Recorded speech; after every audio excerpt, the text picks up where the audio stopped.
ठीक है, तो आगे सब लोग चालू करें।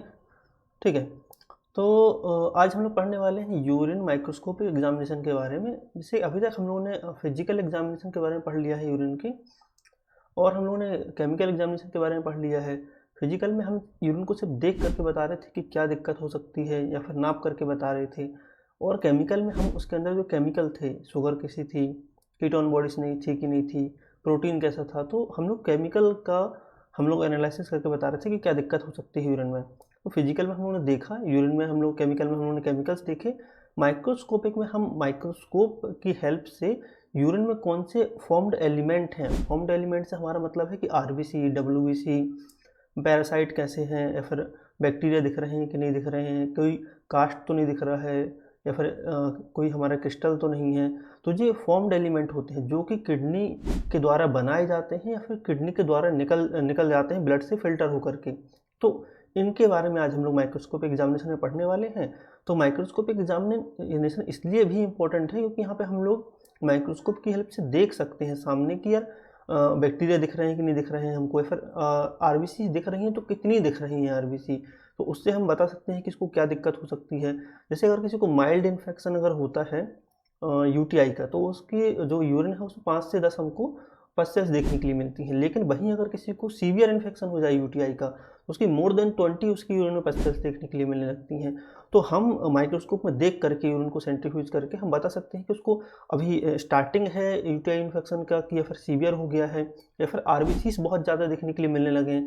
तो हम बोल सकते हैं कि हो सकता है उसको एक्यूट किडनी डिसीज़ कोई हो गई हो, या फिर हो सकता है उसकी किडनी प्रॉपर तरीके से काम ना कर रही हो, तो फिर उसकी आरबीसीज देखने के लिए मिल रही है यूरिन में। हो सकता है उसको कोई पैरासाइटिक इन्फेक्शन हो, प्रॉपर हाइजीन मेंटेन ना कर रहा हो वो व्यक्ति, तो पैरासाइटिक इन्फेक्शन भी उसकी बॉडी में हो सकता है, यूरिन में हो सकता है, जैसे कि ट्राइकोमोनास का हो जाता है कई बार। तो इन सब चीज़ों के बारे में कि कितनी क्वांटिटी में अगर कौन सी सेल्स दिखेगी तो क्या हमारा इंडिकेशन हो सकता है कौन सी बीमारी है, या फिर कौन सा पैरासाइट दिखता है हमको यूरिन में। जैसे मैंने एक ट्राइकोमोनास मैंने बता दिया, यहाँ पे एक सिस्टोमा होता है, तो या फिर कौन से बैक्टीरियाज दिखते हैं, कॉमनली इकोलाई दिखता है हमको देखने के लिए यूरिन में। तो इन सब के बारे में हम लोग कैसे देखते हैं, किस टाइप के दिखते हैं, माइक्रोस्कोप में हम लोग कितने एक्स पे इसको देखते हैं। एक्स का मतलब मेरा यहाँ पे है कि कितना जूम करके हम माइक्रोस्कोप में इनको देखते हैं। 10x पे देखते हैं, 45x में देखते हैं। कौन से एलिमेंट्स को 10x पे देखा जाता है, लो पावर फील्ड में देखा जाता है, और कौन से ऐसे एलिमेंट हैं जिनको हाई पावर फील्ड में देखने की ज़रूरत पड़ती है। तो इन सब के बारे में आज डिटेल में हम लोग यहाँ यूरिन माइक्रोस्कोपी में पढ़ने वाले हैं। लगभग 40 से 50 मिनट की वीडियो रहेगी। तो शुरू से लेकर के आखिरी तक हम लोग ये वीडियो देखेंगे तो हमको एक बहुत अच्छा ओवरव्यू तैयार हो जाएगा कि कैसे हम लोग माइक्रोस्कोप में चीज़ों को देख सकते हैं और पहचान सकते हैं। कई बार कई लोगों को आरबीसी और डब्ल्यूबीसी में डिफरेंस करना नहीं आता है, और कंफ्यूज हो जाते हैं लोग। तो उसको भी आज हम लोग डिटेल में समझेंगे कि कैसे हम लोग उन दोनों में डिफ्रेंशिएट कर सकते हैं आरबीसी डब्ल्यूबीसी में, और सारे फॉर्म्ड एलिमेंट के बारे में समझेंगे हम लोग आज यहाँ पे। ठीक है, ठीक है, तो चालू करते हैं हम लोग क्लास आज की। तो सबसे पहले हमको ये पता होना चाहिए कि what is urine microscopy. Urine microscopy से हमारा क्या मतलब है। ठीक है, तो यूरिन माइक्रोस्कोपी से हमारा मतलब ये है कि जब हम यूरिन को सेंट्रीफ्यूज करते हैं, और सेंट्रीफ्यूज करके मतलब यूरिन जो हमारी रहती है उसको सेंट्रीफ्यूज करेंगे, तो जो उसके फॉर्म्ड एलिमेंट है, फॉर्म्ड एलिमेंट में हमारे आते हैं, जैसे हमने यहाँ पे, मैं यहाँ पे मार्कर सेलेक्ट कर लेता हूँ, एक मिनट, लेजर पॉइंटर। ठीक है, देखो जब हम लोग यूरिन को सेंट्रीफ्यूज करते हैं, तो सेंट्रीफ्यूज करने के बाद उसमें जो सेडिमेंट हमारा बनता है, सेडिमेंट क्या होता है, कैसे सेंट्रीफ्यूज करते हैं मैं आगे बताऊंगा। अभी बेसिक बेसिक हम समझ लेते हैं कि जब यूरिन को सेंट्रीफ्यूज करते हैं तो उसमें जो सेडिमेंट हमको मिलता है, तो उस सेडिमेंट को जब हम लोग एग्जामिन करते हैं तो यूरिन के कुछ फॉर्म्ड एलिमेंट मिलते हैं। फॉर्म्ड एलिमेंट का मतलब होता है जो यूरिन में बनते हैं, किडनी के जरिए बनाए जाते हैं, फिर हमारी बॉडी के जरिए बनाए जाते हैं, फिर बॉडी में रहते हैं और किडनी के जरिए बाहर निकाल दिए जाते हैं यूरिन में। तो उनको हम लोग बोलते हैं फॉर्म्ड एलिमेंट। तो फॉर्म्ड एलिमेंट जैसे आरबीसी, डब्ल्यूबीसी को पस सेल भी बोलते हैं, epithelial cell, cast, crystal, bacteria, या फिर हमारी ईस्ट जिसको फंगस बोला जाता है। तो ये सारे हमारे फॉर्म्ड एलिमेंट हैं जो कि हमको यूरिन में देखने के लिए मिलते हैं। तो इनका एग्जामिनेशन जब हम लोग माइक्रोस्कोप में करते हैं तो उसको हम लोग बोलते हैं यूरिन माइक्रोस्कोपी। तो यूरिन माइक्रोस्कोपी से क्या मतलब है, यूरिन को सेंट्रीफ्यूज करके उसका सेडिमेंट तैयार करना, और सेडिमेंट में जो सारे फॉर्म्ड एलिमेंट पाए जा रहे हैं इनको माइक्रोस्कोप में देखना। ठीक है, जैसे कि हमने एक यहाँ पे स्लाइड लगाई हुई है, इसमें हमको एक क्रिस्टल दिख रहा है। ठीक है, तो ये हमारे क्रिस्टल ट्रिपल फॉस्फेट हो सकता है। पस सेल्स हमारी थोड़ी सी बड़ी दिखती हैं आरबीसी कंपैरिजन में, आरबीसी थोड़ी छोटी दिख रही है, इसका कलर भी थोड़ा सा डिफरेंशिएट होता है। बैक्टीरिया सबसे छोटा जो जीव है यहाँ पे यूरिन माइक्रोस्कोपी में हमको बैक्टीरिया दिखते हैं, लेकिन वो मूव करते हुए दिखाई देते हैं। एपिथेलियल सेल्स दिखती हैं। तो हमने एक फ़ोटो ली हुई थी लैब में, उसकी हम लोगों ने यहाँ पे लगाई हुई है। तो इसके बारे में अभी एक एक करके हम सबको डिटेल में देखेंगे, ठीक है। इसे हमने बेसिक जानकारी के लिए लगा दी थी। तो एक वीडियो देख लेते हैं। इस वीडियो में हमको एक चीज़ क्लियर हो जाएगी कि कैसे हम लोग पहचान डिफरेंशिएट कर सकते हैं चीज़ों में, ठीक है। तो 45x पे ये वीडियो हम लोगों ने रिकॉर्ड की हुई है यूरिन की। अब देखते हैं हम लोग ये वीडियो। अभी ये 45x पे हम लोग इसको देख रहे हैं माइक्रोस्कोप में। अब हम इसको जूम कर रहे हैं थोड़ा सा, ठीक है। अब जूम करके हम लोग 100x पे पहुंच चुके हैं, मतलब हम लोग कैमरे से जूम कर रहे हैं ना, माइक्रोस्कोप में तो 45x पे ही देखना है। अब हमको यहाँ जो बड़ी बड़ी सेल्स दिख रही हैं यहाँ पे, जो जिसमें अंदर ग्रेन्यूल दिखाई दे रहे हैं, ये हमको पस सेल्स है सारी हमारी, जिसको हम लोग WBC बोलते हैं। अब यहाँ हमको जो अपेयर होती हुई हल्की सी रेड कलर की सेल्स दिखाई दे रही हैं। रेड कलर क्यों? क्योंकि यहाँ पे आरबीसी जो होती है उसके अंदर हीमोग्लोबिन रहता है। तो हीमोग्लोबिन के कारण हल्की सी पस सेल्स से थोड़ी छोटी होती हैं सेल्स, और हल्की सी हमको यहाँ पे रेडिश दिखाई देती है। देखो इनसे ये पस सेल्स से कंपेयर करें अगर आरबीसी को, तो आरबीसी हल्की सी इनसे हमको रेड दिखाई दे रही हैं। और यहाँ पे चलते हुए कुछ बैक्टीरियास दिखाई दे रहे हैं, हमको छोटे छोटे से हैं। यहाँ पे हम चलते हुए बैक्टीरियास दिखाई दे रहे हैं, तो ये बैक्टीरिया हैं। तो इस व्यक्ति के यूरिन में बहुत सारी पस सेल्स हैं, बहुत सारी आरबीसीज हैं, और बैक्टीरिया भी हमारे 3+ में दिखाई दे रहा है, मतलब बहुत सारे बैक्टीरिया हमको यहाँ पे दिखाई दे रहे हैं। तो ऐसे हम लोग जब माइक्रोस्कोप में देखते हैं तो हमको इस टाइप की हमको क्या दिखाई देते हैं, यूरिन में हमको आरबीसी, WBC, ठीक है, और हमको बैक्टीरिया दिखाई देखने के लिए मिल सकते हैं, ठीक है। तो जब हम लोग अगर किसी को देख रहे हैं तो वापस से वीडियो को रिमाइंड करके इसको देख सकता है। हम लोग ने ये देख लिया कैसे देखते हैं, एक मतलब ओवरव्यू ले लिया, हम लोग एक एक करके सबको समझेंगे भी आगे अभी, ठीक है। तो इम्पोर्टेंस क्या है माइक्रोस्कोप की, मतलब क्यों ही माइक्रोस्कोपी हम लोग कर रहे हैं, हम बहुत सारी बीमारियों का अंदाजा लगा सकते हैं, ठीक है, डिसीजेस का डायग्नोसिस कर सकते हैं। कौन सी डिसीजेस का? तो यहाँ पे हम लोग कर सकते हैं यूरिनरी ट्रैक्ट इन्फेक्शन किसी को है कि नहीं। यूरिनरी ट्रैक्ट इन्फेक्शन का मतलब होता है किसी को बैक्टीरिया का इन्फेक्शन तो नहीं है, यूरिनरी जो पूरा ट्रैक्ट हमारा है, यूरिनरी ब्लैडर से यूरेटर या फिर किडनी, तो जो यूरिनरी पूरा ट्रैक्ट हमारा है जहाँ से यूरिन बन रही है और हमारी पास कर दी जा रही है जहाँ से, तो वहाँ बीच में कहीं पे उस ट्रैक्ट में किसी बैक्टीरिया का इन्फेक्शन तो नहीं है, तो उसका पता लगा सकते हैं हम लोग यहाँ पे माइक्रोस्कोपी करके। ग्लोमेरुलोनेफ्राइटिस, ग्लोमेरुलोनेफ्राइटिस का मतलब होता है जो हमारे नेफ्रॉन्स होते हैं उसमें ग्लोमेरुलर पाया जाता है। तो जो नेफ्रॉन्स में अगर से कोई दिक्कत, किडनी के अंदर नेफ्रॉन्स होते हैं, लाखों नेफ्रॉन्स होते हैं मतलब किडनी के अंदर, जैसे कि एक किडनी में लगभग 10 लाख नेफ्रॉन्स होते हैं। तो हर 10 लाख नेफ्रॉन्स हैं, उन 10 लाख नेफ्रॉन्स में ग्लोमेरुलस पाया जाता है हर एक नेफ्रॉन्स में, जो कि फिल्टर करने का काम करता है ब्लड से यूरिन को। तो जब ब्लड से यूरिन अगर फिल्टर कर रहा है और वहाँ पे कोई दिक्कत आ जाती है, तो ब्लड में क्या चीज़ें हैं, जैसे कि हमारे ब्लड में है आरबीसी, और आरबीसी हमारी यूरिन में नहीं आनी चाहिए, है ना, क्योंकि वो फिल्टर, वो बड़े एलिमेंट्स हैं थोड़े से। तो जैसे कि प्रोटीन को मॉलिक्यूल्स थोड़े से बड़े हैं, आरबीसी थोड़ी सी बड़ी हैं, तो हमारे जो ग्लोमेरुलर होता है, ग्लोमेरुलस जो होता है हमारा, वो इनको निकलने नहीं देता है, वहाँ की झिल्ली लगी रहती है। लेकिन अगर से वो झिल्ली टूट जाए या फिर वहाँ पे कोई दिक्कत आ जाए, ठीक है, ग्लोमेरुलस में, हमारे नेफ्रॉन्स में, तो फिर वो आरबीसीज ब्लड से हमारे यूरिन में आने लगती हैं। तो जब ग्लोमेरुलर नेफ्राइटिस किसी को अगर होता है तो वो झिल्ली या फिर वो जो ग्लोमेरुलस होता है वो डैमेज हो जाता है, तो आरबीसीज हमारी यूरिन में आने लगती हैं। तो फिर हम लोग उसको बोलते हैं, उसको हो सकता है उसकी जो किडनी में जो नेफ्रॉन्स वो सही तरीके से काम न कर रहे हो, या फिर वहाँ पे नेफ्राइटिस हो गया हो हमारा, जिसके कारण हमको आरबीसी देखने के लिए मिल रही है। तो हमने बात कर ली कि यूटीआई देखने की, यूटीआई को हम लोग पहचान कर सकते हैं पस सेल्स की क्वांटिटी या फिर बैक्टीरिया कितने दिख रहे हैं माइक्रोस्कोप में, उसको देख करके। ग्लोमेरुलोनेफ्राइटिस के बारे में बात कर सकते हैं अगर से किसी की यूरिन में आरबीसीज बहुत ज़्यादा देखने के लिए मिल रही हैं। रीनल स्टोन का अंदाज़ा लगा सकते हैं। रीनल स्टोन में कैसे होगा, यदि किसी व्यक्ति के यूरिन में हमको यहाँ पे कैल्शियम ऑक्जेलेट नाम के क्रिस्टल देखने के लिए मिलते हैं। कैल्शियम ऑक्जेलेट, अगर किसी व्यक्ति के हमको किडनी में स्टोन है, यूरिनरी ब्लैडर में स्टोन है, तो फिर हमको वहाँ पे उसकी यूरिन में कैल्शियम ऑक्जेलेट स्टोन्स देखने के लिए मिलते हैं, कैल्शियम ऑक्जेलेट क्रिस्टल्स देखने के लिए मिलते हैं। एनवलप शेप के होते हैं, अभी हम लोग आगे देखेंगे उसकी पूरी डायग्राम मार्फोलॉजी कैसी दिखती है, ठीक है। हेमेचूरिया का हम अंदाजा लगा सकते हैं। हेमेचूरिया मतलब होता है कि आरबीसीज का यूरिन में आना, आरबीसीज का यूरिन में आने को हम लोग हेमेचूरिया बोलते हैं।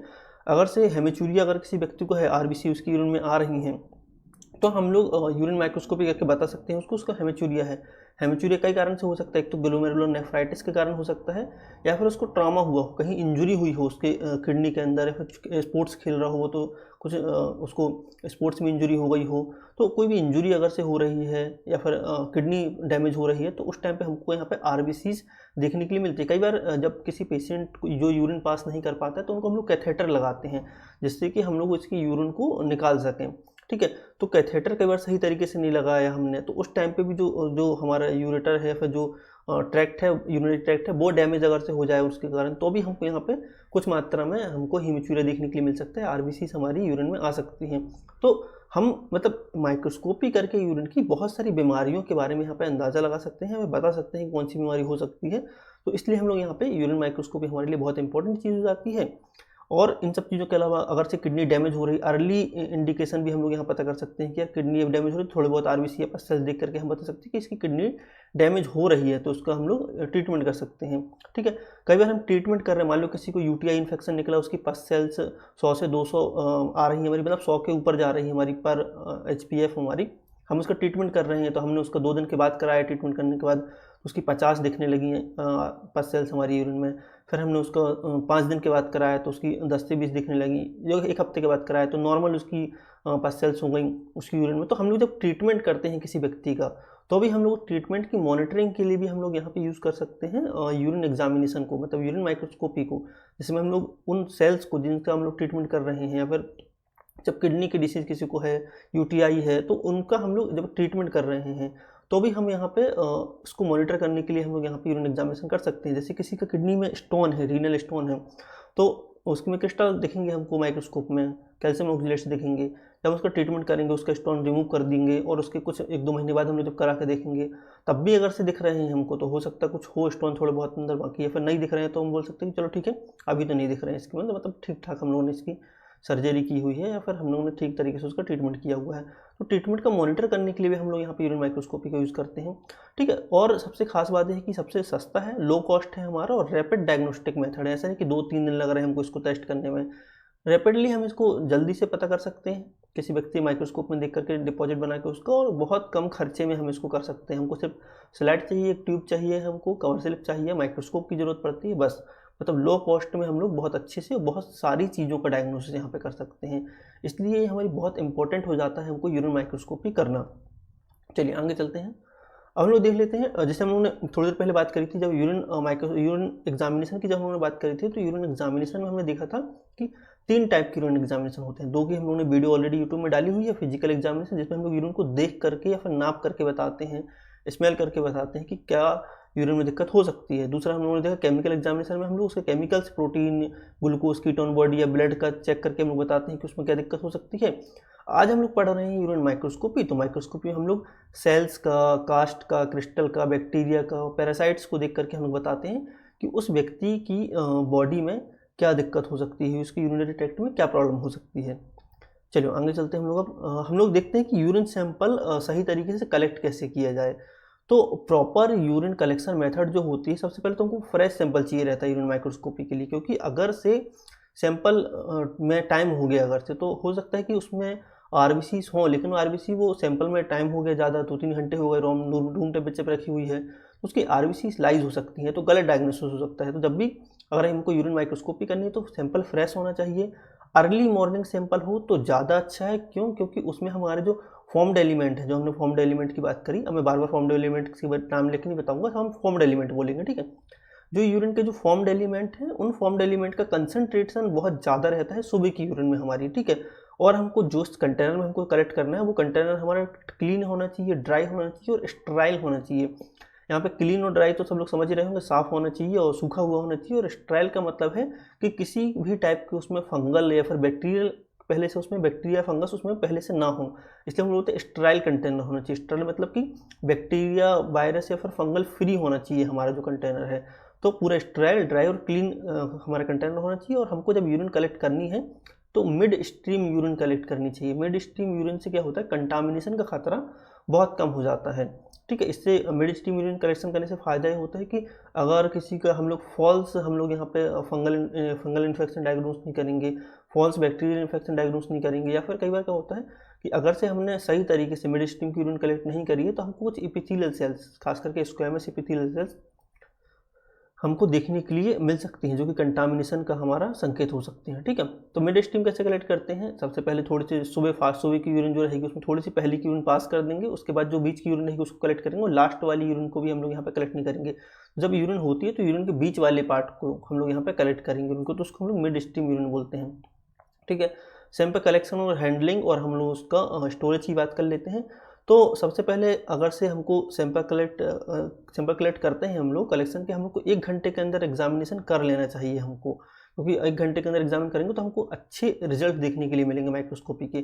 डिले कर देंगे तो क्या होगा, आरबीसी हमारी हीमोलाइज हो जाएगी, टूट जाएगी, डब्ल्यूबीसी वो डिग्रेडेट हो जाएगी, डिग्रेड हो जाएगी। डिग्रेड का मतलब हमारा होता है टूट जाएंगी या फिर हमको दिखेंगे नहीं आरबीसी, है ना। बैक्टीरिया की संख्या कम संख्या है तो बैक्टीरिया जो आरबीसी जो हमारे मतलब कि यूरिन में मौजूद जो चीज़ें हैं उनका यूज़ करके अपनी संख्या और बढ़ा लेंगे, ठीक है। तो बैक्टीरिया की संख्या बढ़ सकती है, डब्ल्यूबीसी टूट सकती है, आरबीसी टूट सकती है अगर लेट सैंपल हो रहा है अगर से तो, और यूरिन का पीएच चेंज हो सकता है। जो भी उसके अंदर एलिमेंट्स हैं वो सब बैक्टीरिया यूज़ कर सकते हैं, और बैक्टीरिया कई बार पीएच चेंज कर देते हैं यूरिन का जब संख्या अपनी बढ़ाते हैं तो इन सब चीज़ों से बचने के लिए हम लोग यहाँ पे तुरंत 1 घंटे के अंदर एग्जामिनेशन करें यूरिन का तो बहुत अच्छा है। यदि तुरंत नहीं कर पा रहे हैं किसी तरीके से तो हम उसको 2 से 8 डिग्री सेल्सियस पे स्टोर करके रख सकते हैं, लेकिन बहुत ज़्यादा दिन तक स्टोर करके नहीं रख सकते हैं कि हम 5 दिन बाद करेंगे, ऐसा कुछ नहीं है। स्टोर करके रख सकते हैं कुछ घंटे के लिए हम लोग, जिससे कि हम लोग बाद में उसका एग्जामिनेशन कर सकें।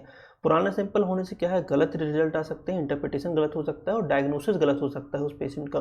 तो हम लोग कोशिश करें 1 घंटे के अंदर एग्जामिनेशन कर लें, और 1 घंटे के अंदर कर लेंगे तो आरबीसी नहीं टूटेंगी, डब्ल्यूबीसी हमारी नहीं टूटेंगी, बैक्टीरिया की संख्या जैसी है वैसी देखने के लिए मिलेगी। तुरंत नहीं कर पा रहे हैं तो 260 डिग्री सेल्सियस पर उसको रख दें, और हमारा कंटेनर जो है क्लीन, ड्राई और स्टेराइल होना चाहिए। मिड स्ट्रीम यूरिन हमको कलेक्ट करनी है। तो यूरिन सैंपल कलेक्शन, हैंडलिंग और स्टोरेज में हमको इतनी चीज़ें जानने की ज़रूरत है, ठीक है। अब हम लोग आगे चलते हैं, कौन कौन सी चीज़ें रिक्वायर्ड होती हैं हमारे, मतलब कौन सा मटेरियल रिक्वायर है हमको यहाँ पे यूरिन माइक्रोस्कोपी करने के लिए, ठीक है।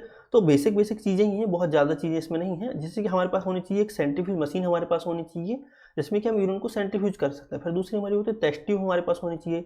टेस्ट ट्यूब भी यहाँ पे हमारे पास एक स्पेशल टाइप की टेस्ट ट्यूब आती है, थोड़ी सी बड़ी होती है, जिसमें हमारी 10 से 15 ml यूरिन आ सके, क्योंकि हम लोग 10 से 15 ml यूरिन को ही सेंट्रीफ्यूज करते हैं। ऐसे नहीं कि 2 ml यूरिन सेंट्रीफ्यूज करके हमने बता दिया कि उसमें कितने हमको आरबीसी या फिर डब्ल्यूबीसी दिख रहे हैं, वो गलत रिजल्ट हो जाएगा, है ना, क्योंकि हमको यूरिन की क्वांटिटी थोड़ी सी ज़्यादा चाहिए होती है। तो कम से कम 10 यूरिन ml और मैक्सिमम हम लोग 15 ml यूरिन, तो 10 से 15 ml यूरिन हम लोग लेते हैं। तो एक ट्यूब हमारे पास होनी चाहिए, थोड़ी सी बड़ी ट्यूब होती है, इसमें नीचे कॉनिकल शेप इसका बना होता है, मतलब थोड़ा सा हमारे यहाँ पे पॉइंटेड टाइप की ट्यूब होती है हमारे नीचे से, जिससे कि यहाँ पे हमारा एलिमेंट्स जो सारे हैं वो यहाँ पे इकट्ठे हो सकें, हमारे अच्छे तरीके से कंसनट्रेट हमारे बन सके सेंट्रीफ्यूज करने के बाद। तो हमारे पास एक ट्यूब होनी चाहिए जो कि बड़ी रहती है 10 से 15 ml की, उसमें 10 ml हम लोग यूरिन लेंगे, उस यूरिन को हम लोग सेंट्रीफ्यूज मशीन में डालेंगे। सेंट्रीफ्यूज मशीन में हम लोग 1200 से 1500 आरपीएम पे उसको 5 मिनट के लिए सेंट्रीफ्यूज करेंगे। 5 मिनट सेंट्रीफ्यूज करने के बाद जो हमारे सारे फॉर्म्ड एलिमेंट है वो यहाँ पे नीचे इकट्ठे हो जाएंगे हमारे यूरिन में। जब वो सारे एलिमेंट्स हमारे नीचे इकट्ठे हो जाएंगे तो ऊपर के पार्ट का हमारे पास कोई काम नहीं है, तो लगभग 0.5 ml हम लोग छोड़ करके बाकी यूरिन को हम लोग अलग कर देंगे, ठीक है। दूसरी ट्यूब में रख लेंगे, अगर कम यूरिन है हमको और भी चीज़ करनी है उसकी, तो मान लो हमको ग्लूकोज करना है उसका, या फिर हमको उसका प्रोटीन टेस्ट करना है, तो इस यूरिन को हम लोग दूसरी ट्यूब में रख करके इस ट्यूब में जो हमारे 0.5 ml जो नीचे का डिपॉजिट बचा हुआ है उसको अच्छे से मिक्स करके फिर हम लोग आगे की प्रोसेस करेंगे। फिर हमको चाहिए रहेगी एक ग्लास स्लाइड और कवर स्लिप। तो हमारी जो ग्लास स्लाइड और कवर स्लिप जो होती है हमारी, इस टाइप ग्लास स्लाइड और कवर स्लिप होती है, हम लोग जो नीचे डिपॉजिट बना हुआ है उस डिपॉजिट को ड्रॉपर की हेल्प से, ड्रॉपर हमारा ड्रॉपर की हेल्प से निकालेंगे, स्लाइड में रखेंगे, और स्लाइड में के ऊपर हम लोग रखेंगे कवर स्लिप। कवर स्लिप ऐसे रखेंगे, धीरे से रखेंगे, जिससे कि इस कवर स्लिप में जो बीच में हमारा सैंपल है उस सैंपल में और कवर स्लिप और स्लाइड के बीच में हमारा बबल्स क्रिएट ना हो, बबल नहीं आना चाहिए हमारा, ठीक है। तो हमने क्या कर लिया, सेंट्रीफ्यूज कर ली, यूरिन ट्यूब हम लोगों ने देख ली, ग्लास स्लाइड देख ली, कवर स्लिप की बात कर ली, हम लोगों ने पिपेट या फिर ड्रॉपर की बात कर ली हम लोगों ने यहाँ पे। अब हमको चाहिए माइक्रोस्कोप, ठीक है। और माइक्रोस्कोप के साथ साथ हमको पर्सनल प्रोटेक्टिव इक्विपमेंट्स पहनने की भी जरूरत होती है, ग्लव्स पहनना जरूरी है, मास्क पहनना जरूरी है, ठीक है। और अगर से हम लोग बहुत सेंसिटिव लैब में काम कर रहे हैं या फिर हमको लग रहा है कि बहुत ज़्यादा सैंपल्स हमारे पास हैं, तो हमको पूरी फुल पीपीई किट पहनने की ज़रूरत पड़ती है। पूरा हमको यहाँ पे पीपीई, पूरा गाउन वगैरह या फिर पूरी पीपीई किट पहनना है, हमको शू कवर पहनना है, मास्क, शील्ड, सारी चीज़ें लगानी ज़रूरी होती हैं, जिससे कि हम उस सैंपल से कंटामिनेटेड ना हों, ठीक है। हमने क्या करी, स्लाइड बना ली, सैंपल रख लिया हम लोगों ने, इसमें कवर स्लिप रख ली। अब इस स्लाइड को हम लोग यहाँ माइक्रोस्कोप में लगाएंगे और हम लोग उसमें ऑब्जर्व करेंगे 10x या फिर 45x में चीज़ों को, ठीक है। तो यूरिन का प्रिंसिपल अभी हम लोगों ने मेरे ख्याल से देख ही लिया है कि हम लोगों ने 10 से 15 ml यूरिन ली एक ट्यूब में, 1200 से 1500 से 2000 आरपीएम पे हम लोगों ने उसको सेंट्रीफ्यूज किया 5 मिनट तक, ठीक है। बहुत ज़्यादा हमको आरपीएम नहीं करना है कि 3000 कर दिए, 4000 आरपीएम कर दिए, या फिर हम लोगों ने 1000 आरपीएम पे कर लिया, तो कम आरपीएम भी नहीं करना है, नहीं तो हमारे यूरिन के सेडिमेंट नहीं बनेगा सही तरीके से। ज़्यादा आरपीएम भी नहीं करना है, नहीं तो हमारी जो सेल्स हैं वो हमारी टूट सकती हैं, ख़राब हो सकती हैं हमारी सेल्स, है ना। तो बहुत ज़्यादा आरपीएम पे भी नहीं करना है, बहुत कम आरपीएम पे भी नहीं करना, मीडियम पे करना है। 1500 से 2000 के बीच में हमारा 5 मिनट तक सेंट्रीफ्यूज करेंगे। सेंट्रीफ्यूज करने के बाद हमारा सेडिमेंट तैयार होगा, नीचे ऊपर वाले को रिमूव कर देंगे, नीचे वाले को माइक्रोस्कोप में ऑब्जर्व करेंगे। तो इतनी तक हम लोगों ने बात कर ली अभी यहाँ पे। अब देखो ऑब्जर्वेशन कैसे करते हैं। तो ऑब्जर्वेशन हम लोग माइक्रोस्कोप में दो अलग अलग फील्ड में यहाँ पे कर सकते हैं। एक हमारा होता है 10x और दूसरा हमारा होता है 40x। अब इस 10x और 40x का मतलब क्या है। 10x का मतलब होता है कि देखो मैं एक बार माइक्रोस्कोप की फोटो से दिखा देता हूँ। ठीक, देखो यहाँ जो नीचे हमारे पास लेंस होते हैं, यहाँ पे 4 लेंस लगे हुए होते हैं हमारे पास। एक होता है हमारा 5x, एक होता है 10x, एक होता है 45x और एक होता है 100x। तो इनको बोलते हैं हम लोग ऑब्जेक्टिव लेंस। का हम लोग क्लास माइक्रोस्कोप की कर लेंगे तो पूरी कंपोनेंट सारी चीज़ों के बारे में बात कर लेंगे एक आध दिन उसके बारे में, है ना। तो मैं सोच रहा था इसके पहले माइक्रोस्कोप की क्लास कर लूँ, लेकिन फिर हम सोचा पढ़ा ही देते हैं, बाद में माइक्रोस्कोप की क्लास कर लेंगे। तो देखो यहाँ पे हमारे जो ऑब्जेक्टिव लेंस होते हैं 4 प्रकार के होते हैं। 4 मतलब कि हमारा 10x, 40x और हम लोग का 100x और 5x। तो 4 लेंस यहाँ पे लगे हुए होते हैं, इसको बोलते हैं ऑब्जेक्टिव लेंस। और यहाँ ऊपर होते हैं आईपीस लेंस। आईपीस लेंस हमारे हो सकते हैं 5x के या फिर 10x के। जनरली 10x के आईपीस लेंस यूज किए जाते हैं। तो जब हम लोग जो नीचे जो ऑब्जेक्टिव लेंस है 10x ऑब्जेक्टिव लेंस और ऊपर भी हमारा 10x रहता है, तो हम लोग 100 गुना बड़ा करके चीज़ को देख सकते हैं। 10 यहाँ 10 यहाँ, 10 × 10 हमारा 100 गुना हो गया। तो जब हम लोग नीचे वाले 10x ऑब्जेक्टिव लेंस में 10x यूज़ करते हैं और माइक्रोस्कोप में देखते हैं यूरिन को, तो हम लोग 100 गुना उसको बड़ा करके देख रहे हैं। तो जब हम लोग 10x पे देखेंगे यूरिन को तो उसको हम लोग बोलेंगे लो पावर फील्ड। और जब हम लोग 40x पे देखेंगे, 40x कहीं जहाँ 45x होता है, ठीक है, कंफ्यूज होने की जरूरत नहीं, 40 या 45x दोनों होते हैं। तो जब हम 40x पे देख रहे हैं, 40x का मतलब होता है आईपीस लेंस हमारा 10x का और हमारा 40x हमारा ऑब्जेक्टिव लेंस, तो हमारा हो गया 400 गुना बड़ा करके। तो इसमें हम लोग 100 गुना बड़ा करके यूरिन को देख रहे हैं, यूरिन की स्लाइड को, और हम लोग यहाँ पे 400 गुना यूरिन की स्लाइड को बड़ा करके देख रहे हैं। तो हम लोग इनमें क्या करते हैं, अलग अलग चीज़ों की रिपोर्टिंग करते हैं। जैसे कि हम लोग लो पावर फील्ड में कुछ स्पेसिफिक चीज़ों को देखते हैं, जैसे कि हम लोग कास्ट देखते हैं। कास्ट का साइज थोड़ा सा बड़ा होता है बाकी और यूरिन के फॉर्म्ड एलिमेंट से, ठीक है, इसलिए हम लोग उसको 10x पे देखते हैं। और क्रिस्टल्स देखते हैं हम लोग यहाँ पे 10x पे। देन हम लोग हाई पावर ऑब्जेक्टिव लेंस पे हम लोग 40x पे हम लोग यहाँ पे आरबीसीज देखते हैं, डब्ल्यूबीसी देखते हैं, बैक्टीरिया देखते हैं, पैरासाइट देखते हैं।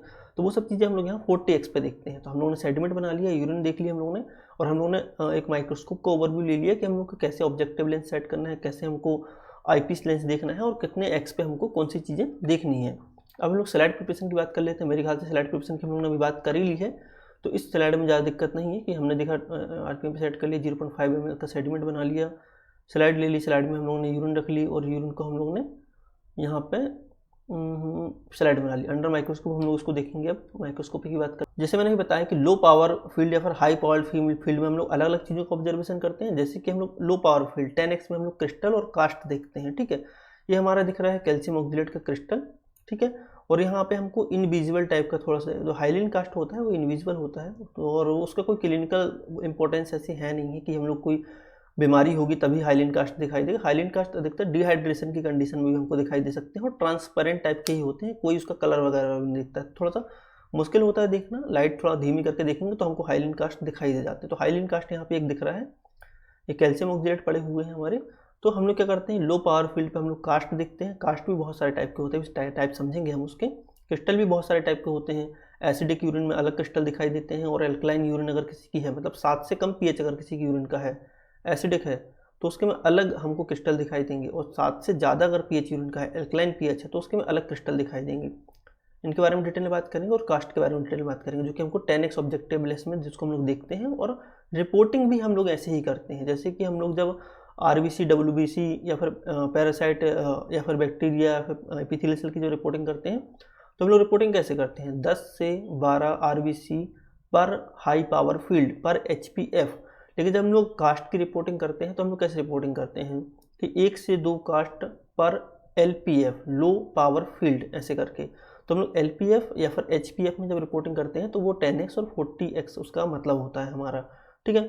हमको जो माइक्रोस्कोपी करने में देखो, यहाँ पे नीचे हमको कुछ एलिमेंट दिख रहे हैं, कुछ आरबीसी दिख रही हैं, छोटी हैं, यहाँ पे पस सेल्स हैं, यहाँ पे बैक्टीरियास वगैरह हैं, इनको तो हम लोग डिटेल में भी देख लेंगे। तो लाइट का एडजस्टमेंट हमारा सही होना चाहिए, प्रॉपर फाइन फोकस होना चाहिए। तो माइक्रोस्कोप की हम लोग प्रॉपर्टी समझेंगे आगे चल के, अभी कोई दिक्कत नहीं है उसमें। और ठीक है, प्रॉपर तरीके से हम एग्जामिनेशन करेंगे 10x और 40x में, तो हम लोग कोई भी टाइप के एलिमेंट्स को हम लोग मिस नहीं करेंगे। ठीक है, तो ये हमारा हो गया कि कैसे हम लोग माइक्रोस्कोप में सेट करते हैं 10x और 40x में चीज़ों को। अब हम लोग चलते हैं आगे। अब हम लोग एक एक करके सारे फॉर्म्ड एलिमेंट्स की बात कर लेते हैं। फॉर्म्ड एलिमेंट्स जैसे मैं बताया कौन कौन से होते हैं, उन सब के बारे में बात कर लेते हैं। तो पहला हमारा जो फॉर्म्ड एलिमेंट है वो है WBCs इन यूरिन, या फिर WBCs को हम लोग पस सेल्स भी बोलते हैं। ठीक है, पस सेल या फिर WBC सेल इन यूरिन की बात कर लेते हैं। तो देखो, अलग अलग कंडीशंस में हमको अलग अलग टाइप से मतलब कि हम लोग अलग अलग क्वांटिटी में हमको WBCs यहाँ पे देखने के लिए मिल सकती हैं। जैसे कि नॉर्मली जो यूरिन होती है उस यूरिन में हमको यहाँ पे 0 से 5 पर हाई पावर फील्ड HPF हमको यूरिन में हमको पस सेल्स देखने के लिए मिलती हैं। अगर किसी को पाईयूरिया हो गया, पाईयूरिया का मतलब होता है हमारा increase WBC count in urine, उसको हम लोग पाईयूरिया बोलते हैं। इसके MCQs बनते हैं कि पाईयूरिया किसको बोला जाता है। पाईयूरिया का मतलब होता है कि WBCs का नंबर ऑफ काउंट हमारे यूरिन में बढ़ जाना, उसको पाईयूरिया बोला जाता है। ठीक है, कैसे दिखाई देती हैं ये, तो यहाँ पर हम लोगों ने डायग्राम लगाए हुए हैं यूरिन के, तो मैं उसमें दिखा देता हूँ। तो नॉर्मली जो हमारी पस सेल्स होती हैं वो राउंड होती हैं, उसके अंदर ग्रेन्यूल्स दिखाई देते हैं। ठीक है, सेल्स को हम लोग माइक्रोस्कोप में देखने पे, तो राउंड और ग्रेन्यूल उसके अंदर दिखाई देंगे तो हम उसको बोलेंगे पस सेल्स है, और RBC से थोड़ी सी बड़ी होगी हमारी। अब हम लोग बात कर लेते हैं कि हमारी जो WBC है वो कितनी कौन से इन्फेक्शन में हमको दिखाई देती है। तो इन्फेक्शन वाइज हम लोगों ने यहाँ पे एक चार्ट बनाया हुआ है कि अलग अलग इन्फेक्शन में कितनी नंबर ऑफ काउंट हमको यहाँ पर WBC या फिर पस सेल्स देखने के लिए मिलेगी। जैसे कि हम लोग यहाँ लेफ्ट साइड से देख लेते हैं, एक व्यक्ति की नॉर्मल यूरिन है, 1 से 2 WBC हमको यहाँ पे देखने के लिए मिल सकती हैं नॉर्मल यूरिन में। अगर 5 तक भी जा सकती हैं, लेकिन 1 से 2 कभी नॉर्मल हमको 1 से 2 ही दिखती हैं पर HPF हमको। तो नॉर्मल यूरिन इस टाइप की दिखाई देती है माइक्रोस्कोप में देखने में। ठीक है, इसमें WBC अकाउंट नॉर्मल हो। अब किसी को सीवियर UTI इन्फेक्शन हो गया है, सीवियर UTI इन्फेक्शन में मोर देन 20 WBC हमको पर HPF देखने के लिए मिलती है। तो यहाँ पे देखो इतनी सारी जो हमको सेल्स देखने के लिए बड़ी देखने के लिए मिल रही है, सारी हमारी WBCs हैं। इसको जूम करके दिखा देता हूँ। यहाँ पे देखो ये जो सारी सेल्स हमको देखने के लिए मिल रही है, देखो राउंड है और इसके अंदर हमको ग्रेन्यूल्स दिखाई दे रहे हैं, डॉट्स दिखाई दे रहे हैं काफ़ी सारे। तो ऐसी बड़ी सेल्स और राउंड्स हमको जिसके अंदर डॉट्स दिखाई देते हैं तो वो हमारी WBCs कहलाती हैं, पस सेल्स कहलाती हैं, जो कि हमको माइक्रोस्कोप में देखने के लिए मिलती है। यहाँ तो छोटे छोटे कुछ एलिमेंट दिख रहे हैं, बैक्टीरिया भी हो सकते हैं, लेकिन बैक्टीरिया को हम लोग मूविंग ऑब्जेक्ट्स की तरह हम लोग आइडेंटिफाई कर, जब ये चलते फिरते दिखाई देंगे तो हम लोग बोलेंगे कि यहाँ पे बैक्टीरिया हैं। ठीक है, तो सीवियर UTI इन्फेक्शन किसी को हो जाता है तो बहुत सारी पस सेल्स यहाँ पे उसकी यूरिन में देखने के लिए मिलती है, हमको मोर देन 20 देखने के लिए मिलती है। माइल्ड UTI अगर किसी को हुआ है तो हमको यहाँ पे 5 से 10 देखने के लिए मिलेंगे। देखो अलग अलग इन्फेक्शन कंडीशन में WBC कितनी दिखती है, अप्रॉक्स है ना, जरूरी नहीं कि इतनी हो, अप्रॉक्स लगभग इतनी दिखाई देती है हम लोग, है ना, उसकी बात करते हैं।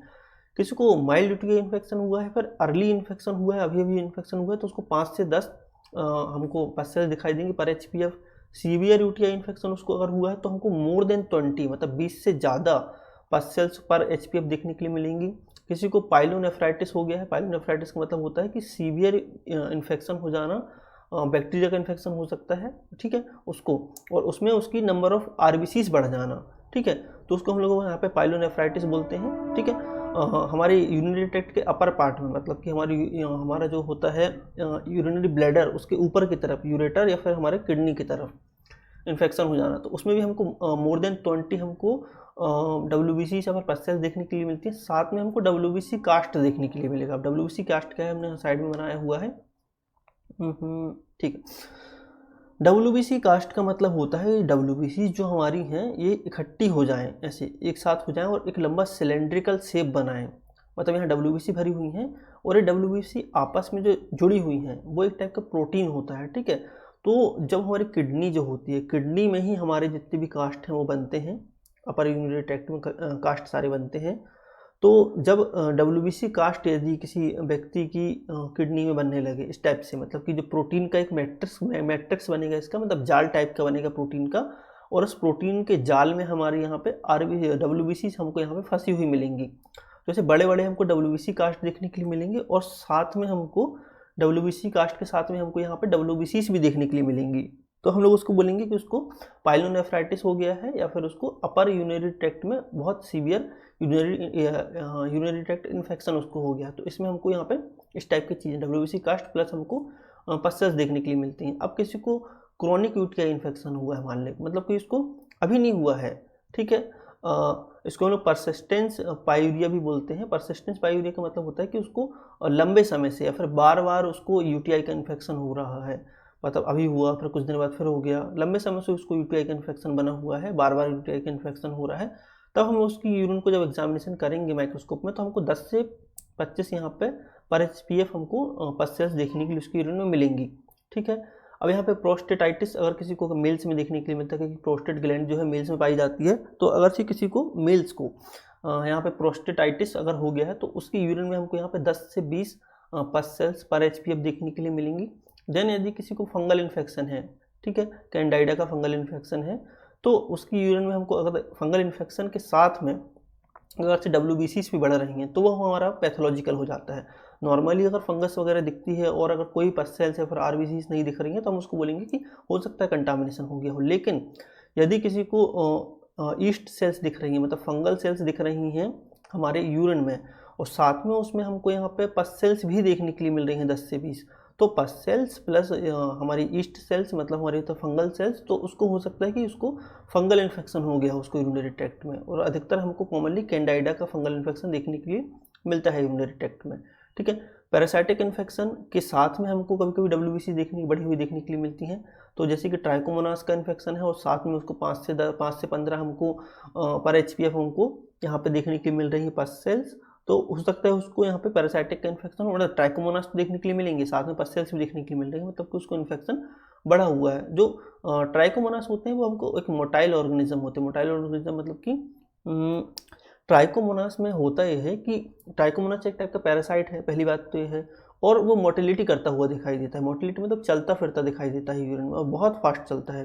अभी मैं वीडियो दिखाऊंगा उसकी, तो घूमता हुआ दिखाई देता है क्योंकि उसमें बहुत सारे फ्लेजिला पाए जाते हैं। फ्लेजिला मतलब फ्लेजिला एक ऑर्गन होता है जो कि पैरासाइट के पास भी होते हैं और हमारे बैक्टीरिया के पास भी होते हैं।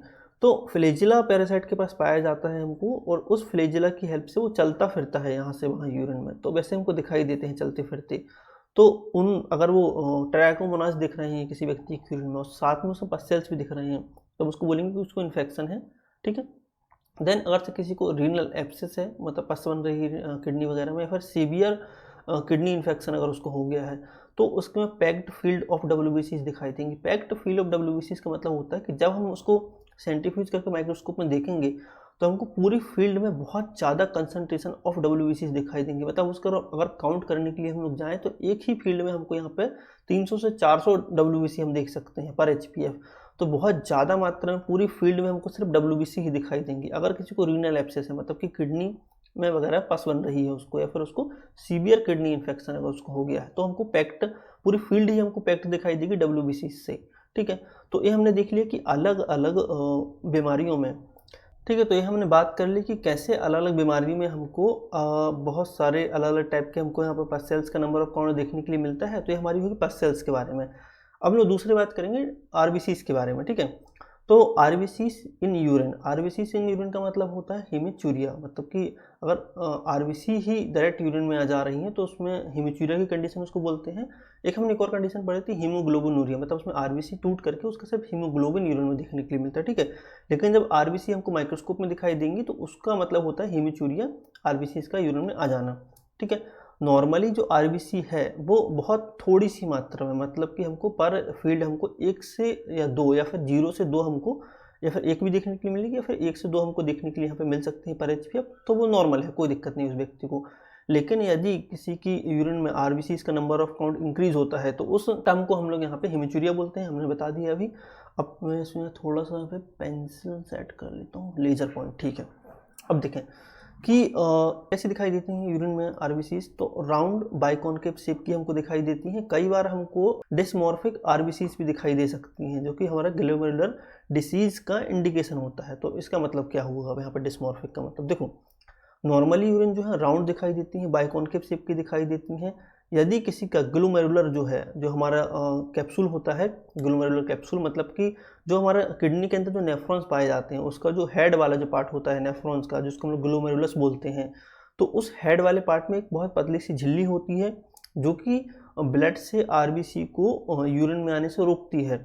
यदि वो ग्लोमेरुलर डैमेज हो जाए हमारा, या फिर वहाँ पे कई बीमारी हो जाती है, इस कारण वो डैमेज हो जाता है, तो वो झिल्ली हमारी जो है वो हल्की सी क्रैक हो जाती है या फिर उस झिल्ली में प्रॉब्लम आ जाती है। तो वहाँ से क्या होती हैं, आरबीसीज निकलने की कोशिश करती हैं, यूरिन में आने की कोशिश करती हैं। तो एक तो बहुत उसमें बहुत छोटे छोटे से पोर्स होते हैं, जिसके कारण वहाँ पे सिर्फ वाटर या फिर कुछ जो है सब्सटेंस जैसे कि ग्लूकोज या फिर कुछ प्रोटीन्स, प्रोटीन्स में भी पूरे हमारे कॉम्प्लेक्स प्रोटीन नहीं, सिर्फ हमारे अमाइनो एसिड्स वो या फिर कुछ आयंस वहाँ से निकल पाते हैं, ठीक है। लेकिन आरबीसी काफ़ी बड़ी होती है तो वो तो निकलना पॉसिबल नहीं है। लेकिन अगर से किसी कारण से वो आरबीसी वहाँ से निकल जा रही है, अगर से वो झिल्ली में कोई प्रॉब्लम है, कैप्सूल में कोई प्रॉब्लम जा रही है करके, तो जब वहाँ से अगर आरबीसी जब पास होती है, निकलती है, तो कई बार क्या होता है कि वो इतनी छोटी जहाँ से निकलने की कोशिश करती है तो वो उसका शेप बिगड़ जाता है, उसकी जो सेल मेम्ब्रेन है वो डैमेज हो जाती है, तो वो हमको इरेगुलर शेप की टूटी फूटी या फिर हमको शेप उसका चेंज हुआ दिखाई देता है। तो उसको हम लोग बोलते हैं डिस्मॉर्फिक आरबीसी, आरबीसी का शेप चेंज हो जाना हमारा, क्योंकि वहाँ से वो जहाँ से निकल नहीं सकती, जहाँ से निकलना चाहिए नहीं आरबीसी को, वहाँ से निकल करके हमारी यूरिन में आ रही है, ठीक है। इसलिए हमको यहाँ पे नॉर्मल राउंड और बाइकॉनकेव की जगह हमको यहाँ पे डिस्मॉर्फिक आरबीसी दिखाई देती हैं। नॉर्मल बात कर ली हम लोग यहाँ पे, जब किसी की यूरिन में बहुत ज़्यादा आरबीसी आने लगती हैं तो उसके यूरिन का कलर हमको ऐसे रेड दिखाई देता है, जब हम लोग उसको ग्रॉस एग्जामिनेशन जब उसका करते हैं फिजिकल एग्जामिनेशन। तो अब हम लोग बात करते हैं कि किस किस कंडीशन में कितनी हमको आरबीसी देखने के लिए मिलेंगी। तो पहले नॉर्मल आरबीसी और डिस्मॉर्फिक आरबीसी का यहाँ पे स्ट्रक्चर समझ लेते हैं, कैसे अलग अलग हमको आइडेंटिफाई कर सकते हैं। देखो यहाँ पे जो हमको ये आरबीसी दिख रही है तो ये हमारी नॉर्मल आरबीसी है, यहाँ पे बाजू में दिख रही है डिस्मॉर्फिक आरबीसी है, ये डिस्मॉर्फिक आरबीसी है, नॉर्मल आरबीसी, ठीक है। तो ये थोड़ा टूटी फूटी हमको आरबीसी दिखाई दे, उसका शेप हमको चेंज दिखाई दे, तो हम उसको बोल सकते हैं कि वो डिस्मॉर्फिक आरबीसी है, मतलब उसका शेप चेंज है हमारा, ठीक है।